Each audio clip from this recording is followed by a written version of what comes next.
Hi, folks. I'm Father Joe Grimaldi. You can call me Joe, and I'd like to welcome you to my podcast. But now, here's our host and friend, Ken Calvert. Hi, everybody. I'm Ken Calvert, and welcome to the Father Joe Grimaldi podcast. And Father Joe, along with me, Casey, sitting alongside. And in your house, wherever you are on this particular day, let's face it, there is an elephant in the room. This pre-scandal that came out of, there seems to have been a couple of bundles that have come down the road in the past 6 months. I don't know if it's cathartic for me to ask you to talk about this, but what are your thoughts? What's gone through your mind over the past 2 weeks? As you can imagine, it's a very painful experience, and I would say this, and one of the things I did mention to the people, don't put your trust in human beings. Keep your eyes focused on Jesus. We're always going to be disappointed with human beings. Maybe that sounds a little bit too strong, but that's what comes to mind because I'm so hurt by what's happening in our church. My heart goes out to everybody who has been hurt. I also say I think all the believers as well, they're hurt as well. Mm-hmm. So it's one of these things that has pain written all over it. It's very hard to ignore, as you say. It is the elephant in the room, there's no question. But by the same token, one of the things that bothers me is we don't always have every fact, every detail. We have commentaries from different people. We have stories that say that so-and-so has accused the Pope and so-and-so has accused the cardinals and so-and-so has accused this one and that one. The only thing that we know for sure is that this Cardinal McCarrick had to be removed, and he is removed. What happened since the beginning, I don't know. I can't imagine not knowing about it if you were part of the hierarchy, not knowing about it for a very long time. But by the same token, I don't know what was released, if anything, how he was reprimanded. I don't know any of the details. So I think it's very hard for me to make comments on what's happening. Even with the Holy Father, who today said, I will not resign. You know, the Holy Father is, under canon law, there is no one above him except God. And literally, no one above him except God. So if he decides to resign, that's his doing. Mm-hmm. But no one else can really force him. No one else can really command him to do so. No human being can. So it's going to have to be up to him to decide that. But he has already said, from what I understand, that he will not resign. The Catholic Church is not a perfect place, and I'm not talking about the pedophilia or any of that. I'm talking about the fact that amongst its hierarchy, there are human characteristics that will come out. There are jealousies. There's dislike. Unfortunately, the last time I checked, not everyone gets along or agrees with the big boss, okay?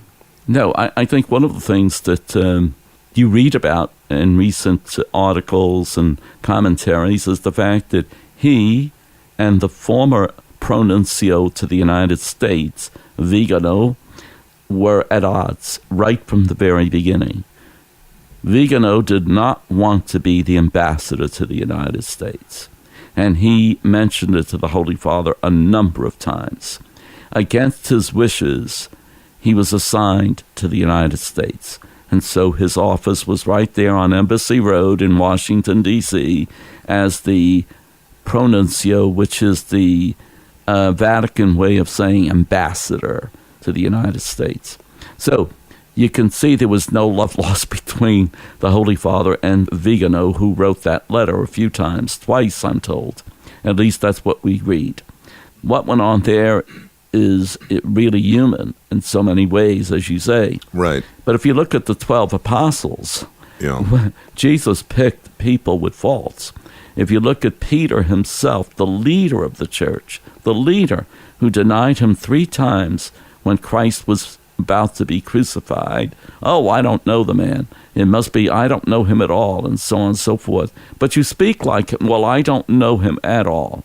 And of course, to see that here he is picked to be the leader, there must be a reason why Jesus picked people with faults, people who were at times weak, people who were hard to deal with, whether they would be too strong or too soft or whatever the case might be. Mm-hmm. But if you look at the 12 apostles, they're not all supermen and not heroes. They're very, very down-to-earth, ordinary people. But I have to just say real quickly, there's just no way of mitigating what went on back in the 40s, 50s, 60s, and possibly still continuing today. Yes, there's nothing good. There's nothing good to say, and I just don't like people all of a sudden going, oh, you're a Catholic priest, or you're a pedophile. Huh. Not funny. Well, that's what makes it painful. Yes, that's... And I agree with you. No, and I'm not trying to mitigate it by any means. Yeah. No, obviously, our hearts, our thoughts are for those people who have been hurt, also for the church itself, the faithful who are so faith-filled, and I'm sure this has to shake everybody up. I don't care who it is. Of course. And then people who forget that you're dealing with human beings. Huh? And so they're just as weak as anybody else. Here's my question for you, and then we can go back to the apostles. Sure. There were apostles who were married, correct? Oh, most. Yeah, and so what's confusing for probably a lot of people, and again, I had to go Google, but I had to go back and sort of look it up.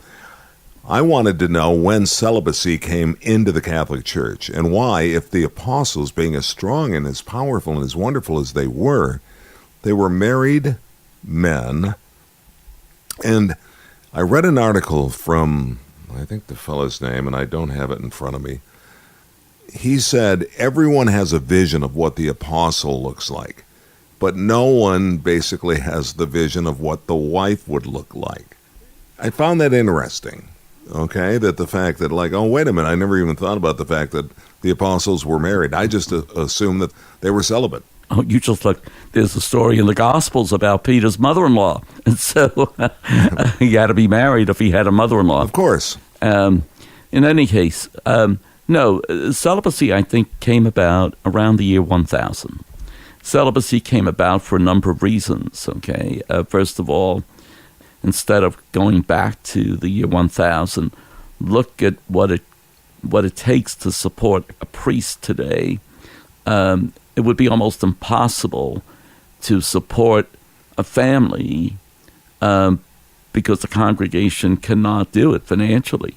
Now, if we expect the priest to do what the priest does, in other words, be on call 24 hours a day, and be someone who is knowledgeable about some counseling, be someone who's an example, be someone who's doing all of these good things, trying to add a family to that, where his first obligation would have to be his wife and children, right, would be impossible to support. But it's working in other churches, Joe. That's what I'm saying. Yeah, but they're not expected to do what the priest is doing. Really? See, what happens in many of the other churches, what people are looking at is the preacher, and they're willing to actually pay a salary in the six figures very often for the preacher. But they don't expect them to be available 24 hours a day. They don't expect them to do the different things that a priest does in preparation for marriages and so on and so forth.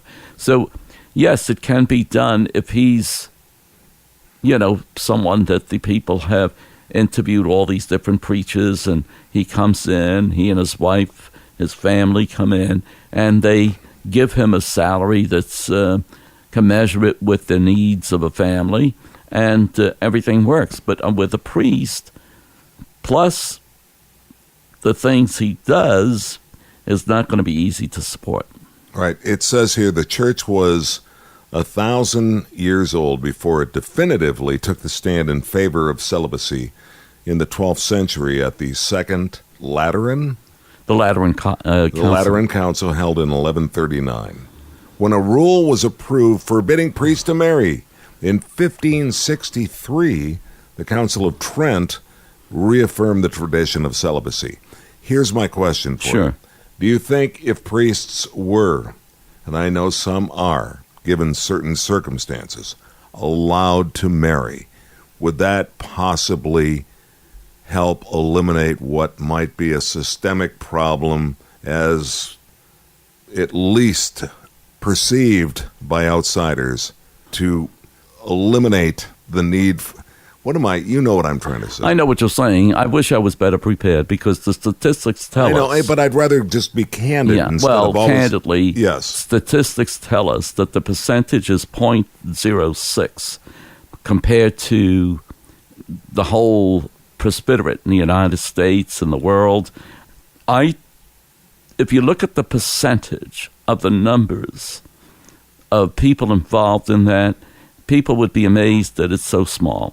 If you look at the percentage of lay people, whether they be teachers, coaches, people who are involved in the public school system, and so on and so forth, the different faiths, the different ministers, you're going to find even more than the 0.06 or whatever it is. I'm afraid I don't like speaking about this because I don't have my statistics with me. Right. Well, you don't. I'm just speaking. Well, I wanted it to be a candid discussion. I want it to be a very candid discussion.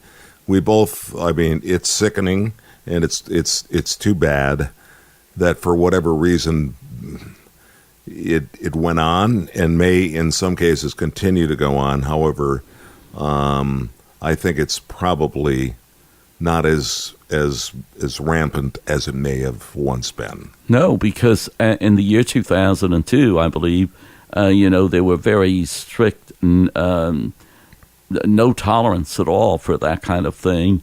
And also, even at that time, people forget that if someone is credibly doing that kind of thing, it goes straight to the police. The church doesn't handle it. It goes straight to the police. Yeah. Now, I think we say, we have to do something definitive. Well, the church has done that. They do say that if someone is credibly involved, first goes to the police, then the church will handle it. A friend of mine, a dentist friend of mine, said the other day, he was saying he was attending a church up north, and he said in a period of 5 masses he went to, 3 of the 5, the priest was talking about this topic. And I know it's a tough one, and I know you're not prepared, and I know it's candid, and I know we're just throwing things out there, but I thought it was important that we discuss this. He said in a way that he thought that the priest, by bringing it up, it was more important for him than the congregation. Yeah. Do you see that? Yes, but regardless of how you cut it, it's painful. Yes. And how are we going to get past that pain, Joe? Well, I think we... you don't have to prepare for that. No, it's but just a matter of you and I talking. I think we're pretty well resilient, all of us. We get through the pain of losing a father or a mother. We get through the pain of seeing someone homeless in the streets, begging, and we're helpless. We can't do much about it. And this is a horrible situation, but by the same token, with time, we'll get through it. And, it's not going to be easy, but we'll get through it. I don't think this institution of the Catholic Church, which is over 2,000 years, is just going to fall apart. And I'm sorry to, put you in an uncomfortable position if it is, but I just felt really it was important for me. Oh, I agree, but really I wish I were an expert. I know you are, but you're a priest. I'm not an expert. You're a wonderful man. You've been a parish priest for 30 years. You've been part of between being a Christian brother and a Catholic priest, you've been serving us for 60 years. And as you walked in today, we were just talking very briefly, and I don't mean to speak for you, but you were telling me you were suffering. It was painful. It's hard. Sure. It's hard. And it makes me sad because I don't want to ever see you sad. Yeah. And for the first time, there was that little corridor that I saw inside of you that you were angry and sad at the same time. Yeah, And there's no question. I don't want that to ever, be something that you and I can't discuss. Sure. But I'm the one that also, I see the news cycles, and it just keeps coming back up. It's like the sore that won't go away. There literally is a light at the end of the tunnel. Yeah, Joe, there is. Just joking. No, there is a light at the end of the tunnel. And it's up to you and everybody else like you to show us the way. I guess what I'm trying to say is your job is harder than ever. It is. I mean, obviously, you have to say something on Sunday. You just can't ignore the thing, as it is the elephant in the room. But by the same token, human beings are human beings. And so we have to focus on Jesus. We can't focus on the pastor of the church. We can't focus on the bishop of the diocese. We can't focus on the cardinals. We can't focus on the pope. So I think it's important for us to focus on Jesus Christ. That's what it's all about. He's the one who is our leader, and he's the one that we're following as Christians. He's the one that we're following as Catholics. I think that's very important. It's sad, but that's the way it is. Final question for you on this. In your case, at any one of the churches that you may attend, did the pastor call you all together and say, let's discuss this? I'm not a good example of that because I'm a retired priest. Right. So I work at different places. I know the Archbishop is trying to bring all the priests together to discuss it even more in detail. I know this was a tough one, and I knew that it was time that we sat down and talked about it. So I'm glad we did, and I want to thank you for that. Oh, you're welcome. No, I agree like I with said, you. I don't want you being sad. I don't want you being in any sort of pain. And once again, happy birthday to Father Joe Grimaldi. He'll be 63 today. Or was it yesterday? Well, many years ago, but that's okay. Yeah. Seems like only yesterday, doesn't it? It seems. We want to thank everyone for joining us today on the Father Joe Grimaldi podcast. Thank you for doing this today. Oh, I'm happy to be able to do it. And I thank you, listeners. And if you ever have questions, please let us know. Let us know. The nice young man at the end of this will tell you exactly where to go. And I think that would be me, my voice coming your way. That's right. After this little brief interlope here of music, ladies and gentlemen, I'm Ken Calvert, Father Joe. See you next time. See you soon. This is Father Joe Grimaldi, and I look forward to seeing you next time on the Father Joe podcast. If you'd like, you can email us. It's frjoepodcast@gmail.com. That's frjoepodcast@gmail.com. We're also on Facebook. Simply search Father Joe Grimaldi. And thanks for listening, everyone.